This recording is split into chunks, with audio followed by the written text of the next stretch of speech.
ನಮ್ಮ ರಾಜಕೀಯ ಅಂತ್ಯ ಗ್ಯಾರಂಟಿ ಅಂತ ಅನಿಸಿರ್ಬೇಕು ಅವ್ರಿಗೆ.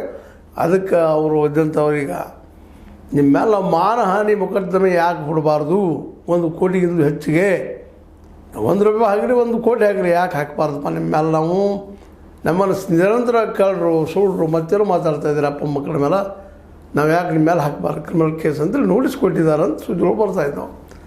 ಅಟ್ಲಿದ ಕೊನೆಗೂ ಸ್ವಲ್ಪ ಸಡದ್ ನಿಂತಿರಲ್ಲಪ್ಪ ಇವರು ವಿಜೇಂದ್ರ ಅವರು. ಇಲ್ಲಿವರೆಗೇನೋ ಕರ್ಟನ್ ದ ಬಿಹೈಂಡ್, ಕರ್ಟನ್ ಹಿಂದಿದ್ದು ಇನ್ನೂ ಆಟ ಮಾಡ್ತಾಯಿದ್ರು. ಇವತ್ತು ಓಪನ್ ಆಗಿಬಿಟ್ಟಿದ್ದಾರೆ, ಮತ್ತು ಬೇರೆ ಓಪನ್ ಆಗಲೇಬೇಕು. ಎಲ್ಲ ಜನ ನಂಬೋದಿಲ್ಲ ರೀ ಇವ್ರನ್ನ. ಹಾಗಾದ್ರೆ ಇಷ್ಟು ದಿನ ಅವ್ರು ವಾದ ಮಾಡಿದರು, ನೀವು ಯಾಕೆ ವಿರೋಧ ಮಾಡಲಿಲ್ಲ ಇಲ್ಲಿವರೆಗೆ ಅಂತ ಕೇಳಿದ್ರೆ, ನಾಳೆ ಈ ವಿಜೇಂದ್ರ ಅವ್ರನ್ನ ಕೇಳ್ತಾರೆ, ಅವ್ರ ತಂದೆಯವ್ರನ್ನ ಕೇಳ್ತಾರೆ, ನೀವು ಎಷ್ಟೋ ಮಾತಾಡ್ತಾ ಇದ್ದಾರೆ ಅವರು. ಸತ್ಯದಲ್ಲೇ ಮೌನ ಆಗಿದ್ರಿ. ನೀವು ಕಳ್ಳರು ಭ್ರಷ್ಟರು ಅಂತೆಲ್ಲ ಹೇಳ್ತಾ ಇದ್ದಾರೆ, ಇಷ್ಟು ತಿಂದಿದ್ದಾರೆ ಅಷ್ಟು ಹೇಳ್ತಾರೆ, 100,000 ಕೋಟಿ ರೂಪಾಯಿ ಗಳಿಸಿದ್ದಾರೆ ಅಂತ ಹೇಳ್ತಾರೆ. ಇದ್ರ ಬಗ್ಗೆ ನೀವೇನು ಉತ್ತರ ಕೊಡ್ತಾ ಇಲ್ಲಲ್ಲ, ನೀವು ಅದರಲ್ಲಿ ಇದ್ದೀರೇನು ಅನ್ನೋಂಥ ಜನರಿಂದನೂ ಸಹಿತ ನಿಮ್ಮನ್ನು ಡ್ಯಾಮೇಜ್ ಮಾಡುವಲ್ಲೇ ಭಾಳ ಯಶಸ್ವಿಯಾಗಿದ್ದಾರೆ ಈ ಯತ್ನಾಳರು ಅಂತೇಳಿ.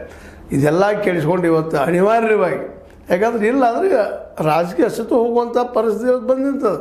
ಯಾಕಂದ್ರೆ ವಿರೋಧ ಪಕ್ಷದ ನಾಯಕರಾಗಿ ಏನಾದರೂ ಇವತ್ತು ಬಂದಪ್ಪ ಅಂದ್ರೆ, ವಿರೋಧ ಪಕ್ಷ ನಾಯಕರಾಗಲಿ ಬೇಡ ಅಧ್ಯಕ್ಷರಾಗಲಿ ಬಂದಂದ್ರೆ ಸಹಜವಾಗಿ ಬಿ ಜೆ ಪಿಯಲ್ಲಿ ಅವನ ಪ್ರಭಾವ ಹೆಚ್ಚಾಗ್ತದೆ, ಯತ್ನಾಳರದು ಹೆಚ್ಚಾಗೋದ್ರಿಂದಾಗಿ ನೀವು ಅನಿವಾರ್ಯವಾಗಿ ಸೆಕೆಂಡ್ ಲೈನ್ ಲೀಡರ್ಗಳಾಗುವಂಥ ಸಾಧ್ಯತೆಗಳಿದ್ದಾವೆ. ಇದೆಲ್ಲ ದೃಷ್ಟಿ ಇಟ್ಕೊಂಡು ಇವತ್ತು ಅನಿವಾರ್ಯವಾಗಿ ರಾಜಕೀಯ ಯುದ್ಧವನ್ನು ಘೋಷಣೆ ಮಾಡಿದಂಗೆ ಕಾಣ್ತದೆ ನಮ್ಮ ವಿಜೇಂದ್ರ ಅವರು. ಆದರೆ ಇದು ಎಷ್ಟು ಮಟ್ಟಿಗೆ ಯಶಸ್ವಿ ಆಗ್ತದೆ ಏನಾಗ್ತದೆ ಬೇರೆ ವಿಷಯ. ಈಗೇನಪ್ಪ ಅಂದ್ರೆ ಒಂದು ಹಂತಕ್ಕೆ ಯಡಿಯೂರಪ್ಪ ಮತ್ತು ಅವ್ರ ಮಗ ನಾವಿನ್ನು ಮೌನ ಇರೋ